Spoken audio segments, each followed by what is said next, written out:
10 years ago, I started this little experiment. I decided I'd automatically invest $500 every single month into the stock market and just not touch it.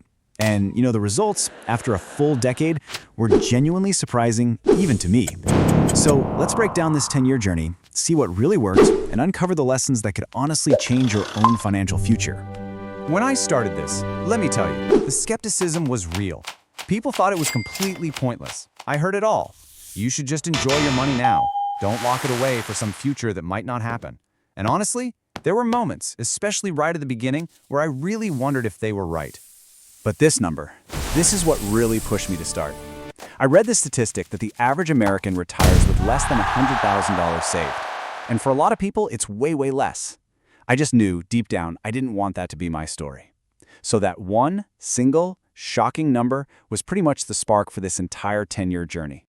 Okay, so fueled by that one kind of scary number, how did this whole thing actually begin? Let's go all the way back to day one. My situation at the time was, pretty normal. I was in my late 20s, making about $42,000 a year, and yeah, I had some student debt. Finding that extra $500 a month wasn't easy. It was about 14% of my take-home pay. It definitely meant cutting back. Fewer dinners out, fewer impulse buys, it was a real commitment. This strategy had to be dead simple, or I knew I wouldn't stick with it. I wasn't trying to pick the next big thing or get lucky on crypto.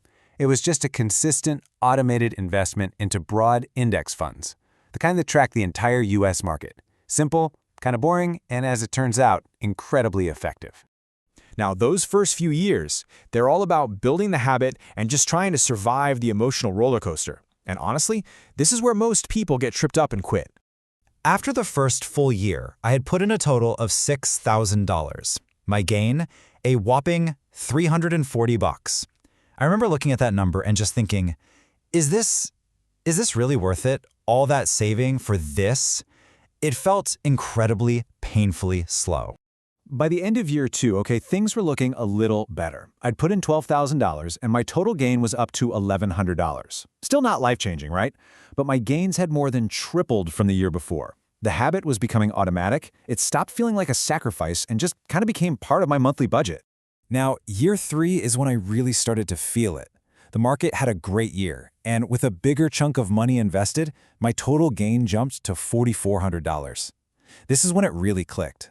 I remember showing my girlfriend, and she was like, "Wait, you made that much by doing nothing?"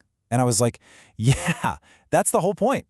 And then, bam, reality hits. Around year 4, the market just took a nosedive, dropping about 20%. My account lost thousands of dollars, on paper at least, in just a few months. This right here, this is the moment that defines an investor's entire journey. What you do right here determines literally everything. So in a crash, you really have two choices. You can panic, sell everything to stop the bleeding and turn those paper losses into real ones, or you can see the opportunity and keep on buying. I chose the second path. Not only did I stick to the plan, I actually temporarily increased how much I was putting in. This is where the most powerful mental shift happened for me. I mean, think about it. If your favorite store announced a 20% off sale on everything, you wouldn't avoid it. You'd probably go buy more. A market crash is simply a sale on high-quality assets. Sticking to the plan and even buying more at lower prices, well, that set the stage for the massive growth that came next. All right, so the years that followed that crash, this is where the real magic happens. This, my friends, is the power of compounding. This brings us to year 8, which I call the tipping point. Just look at the difference here. I put in my usual $6,000 for the year, but the investment itself, it grew by $14,000. For the very first time, my money was making significantly more money than I was putting in. And just think about what that means. My investment account generated more income that year than a part-time job would have. And I didn't have to work a single extra hour for it. No side hustle, no extra stress. Just the result of patience and consistency. This is when compounding stops being some abstract theory and becomes a real, tangible force in your life. All right, you've been patient. We've seen the slow start, we survived the crash, we've witnessed the tipping point. So what did it all add up to after one full decade? Let's see the numbers. This table pretty much shows the entire journey. Just take a second and look at that total gain column. Notice how it takes 5 whole years to make the first $8,700, but only 3 more years to nearly triple that gain. That's that acceleration we've been talking about. It's wild. So at the end of 10 years, after investing a total of $60,000, the final account value was $108,400. That's a total profit of $48,400. Money that I didn't really work for in the traditional sense. It came purely from my contributions being put to work over time. My money had effectively almost doubled. But look, this journey wasn't perfect, not by a long shot. I want to be really honest about the mistakes I made, because I think these lessons are probably even more valuable than the final numbers. So my first mistake was definitely starting too late. I mean, at 28, I felt like I was doing pretty well. But if I had started this at 22, the math is just staggering. I would have ended up with nearly $90,000 more. Time is, without a doubt, the most powerful asset you have. My second mistake? Checking my account obsessively. In those early days, watching the value bounce up and down, it caused a lot of unnecessary stress.